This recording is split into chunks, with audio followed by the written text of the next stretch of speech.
Welcome to a special edition of Austin's American Flyer. Well, today I invite you to join me as we take a look at American models. This will include a tour of their production facility, an interview with Karen, the owner, as well as brief interaction with some of the employees as they work on producing American models. In 1953, a young Ron Bashista received an American Flyer train set, which, like so many of us, he enjoyed immensely. And as he grew, he desired a little bit higher realism, a little bit more scale likeness, which was not offered by A.C. Gilbert. And so his interest changed to HO scale, where some of these more realistic models were available. Fast forward to around 1975, and he began to have more of an interest again in S-scale, American Flyer, and realized that by this point, A.C. Gilbert was no longer in business, and there was very little at all available in the world of S-scale. In fact, he placed an order for an engine, this engine, and after waiting 2 years, it came in kit form, and he had to do most of the manufacturing and then assembly, and then after all of that, it didn't run very well. And so Ron did something a little bit unusual. He went to Karen, his wife, and he said, "Karen, let's sell the house and let's start a business. And let's make trains in S-scale that are more realistic and would be available as ready to run. And let's just really turn this market upside down. And let's provide people in S-scale with a viable option for either traditional high rail or scale modeling." And that's what he did. And so, beginning about 1980, he launched American Models. That, as they say, is how it all began.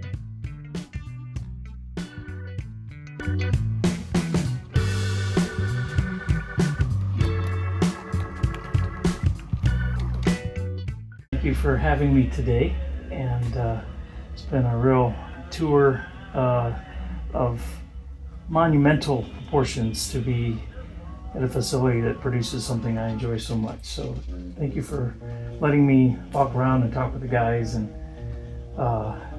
huge fan of the product you make.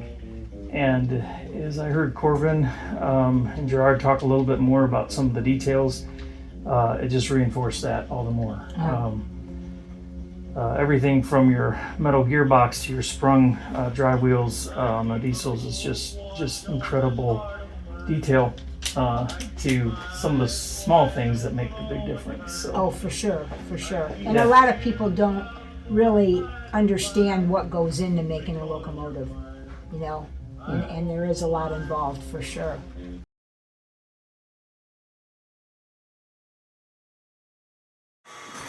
And what's your name? Alex Holstein. You're Alex, okay. Yep. All right. I think this is my third year being here. Okay. I'm trailing now. All right.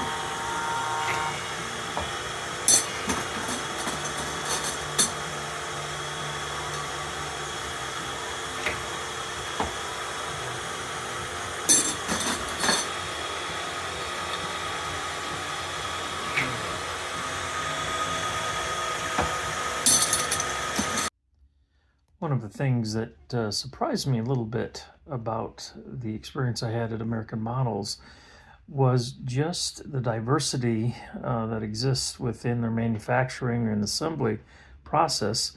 While I'm familiar with production and even work in a production facility, what I saw here was needing to be a production facility that was able to do a lot of customization, not only from one engine type to the next, where there would be some crossover parts, but there would be, certainly unique pieces to each type of engine, but then also customer specifications, which we'll get to in a little bit when Gerard demonstrates an engine on a test track. The bottom line is American Models is extremely, extremely customer service oriented. And the other one of the other things is, depending on if it's a AC or a DC unit, is where this red dot will go. So if it's an AC unit, the red dot will go up like this, and the other one on DC will go down. Okay. And when it's DC, it makes, when we wire it up, it allows the electricity to go the right polarity into the motor, and allows it to go the correct direction. Nice. So Yeah, that's kind of important. gotta make sure we do that. Otherwise, we gotta wire it up a little screwy, and we like to keep consistency. Yep. Orientation of the motor is important to keep consistent. And here you see him, moving the extensions to the gearboxes back and forth. So he's got the motor centered. And he told me that this is important because if it's, to the left or to the right, or for some reason there's not enough movement in those transference pieces, you can have issues with derailment. It just doesn't work right. And so he's very cognizant of making sure everything goes together correctly. And there's so much he told me, and so much more that I have edited out of the steps he goes through. It's really, really impressive. They're not just throwing together bits and pieces and then putting them in a box and send them out the door. They very much care about the products they make, and they also care about the end user. And I kept hearing that and seeing evidence of that everywhere I turned. When we purchase an American Models engine, we're not only benefiting ourselves because we're going to get a good piece of equipment, but we're supporting an incredible organization that is American Models, and they're really worth supporting. They do an excellent job for us as hobbyists, and we want them to be around down the road. Is Your headlight. the headlights. And seeing as this is a RS3, gets both forward and reverse headlights. GP9, there'll be only one headlight. Without it being set up, you really can't tell how it works. Wow. But it's pneumatically run. Okay. Let's see. Oh, I can probably turn some parts of it on. And you get an idea of how it works. And you're printing on the sides of cars and whatnot? Wow. So, basically, there's a printing pad. Keep the pads in here. Okay. And there's a scraper. It scrapes off the ink off this rear plate. So only that design is there. And then the pad comes down, picks that up, comes back over and transfers it onto the side of the car. Okay. One at a time, so you fit on here like that. One at a time. Oh my word. So it's a little bit like silkscreen, right? I mean, kind of. No, Isn't silk screen, it goes over it. Okay. Okay. And this can go over it, silk screen, the object has to be totally flat. This will go over bumps and ridges Yeah, and stuff like okay. that, like this does. Oh wow, that's amazing. And it does it without deforming it. Right. That's impressive. Wow.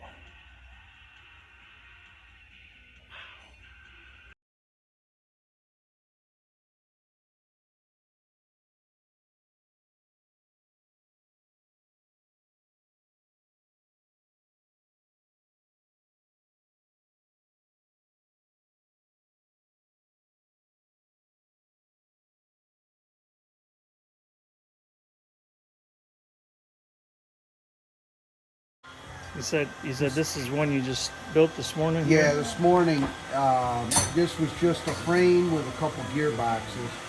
So this fella wanted AC with sound. Okay. And so we checked that here. We put it up to speed, check it for cracking. Steam engines and anything with these compound trucks. He's got these pony trucks and that. Yeah. And we got to at least check them on high reel and, if possible, scale tracks. So in this case, the trick for this one, it's funny, there's a capacitor there. They always make one last honk at you as you put them in the box. Oh, That's yeah. just the funny thing about this sport. That's an awesome sounding horn, though. Isn't it? is. It sounds like a trombone. It sounds really, really good, yeah. It's funny like that with the electronics. You would think that you would have a run of these, have them made. A year later, you'd go back and try to get the same sound, Yeah. and it'd be really easy. Yeah. The same components, everything, but it's always- Joe will send samples back and forth Yeah. numerous times. I don't know what the record is, but they'll come back with some sound that's not even close.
And we never realized, before Ron passed, we didn't realize exactly what was involved as far as the price of things, doing things, and we've learned a lot. And by the grace of God, we're still kicking. So You're still kicking. Yeah, because I know initially we wanted to try to do, for parts, have them made in America. Yeah. That wasn't an option after, because it started out with a small washer that we wanted to have made. It's really small. We found a company that was doing it. They wanted 48 cents per washer. We can get it made in China for 7 cents. I was gonna say, yeah. That seems outrageous. Wow. And then the road bed, we had a manufacturer in, was it Missouri? Missouri. They discontinued making road bed. We asked to buy their machinery. They declined. So I started asking around different manufacturers in Michigan, can you make this for me? And they said it was impossible to make.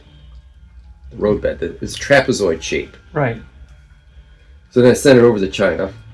They said it was impossible to make. So then I created a simple machine example. I showed them how to make it. And they said, oh yeah, we can do that. And they made them for us. Yeah. But again, you couldn't find someone in the States to do that. You had to go run. Right. But we got it now, so it's all good. Yeah. Yeah. Saw that. You've got road bed, you've got track, switches. Mhm. Yeah. Fantastic.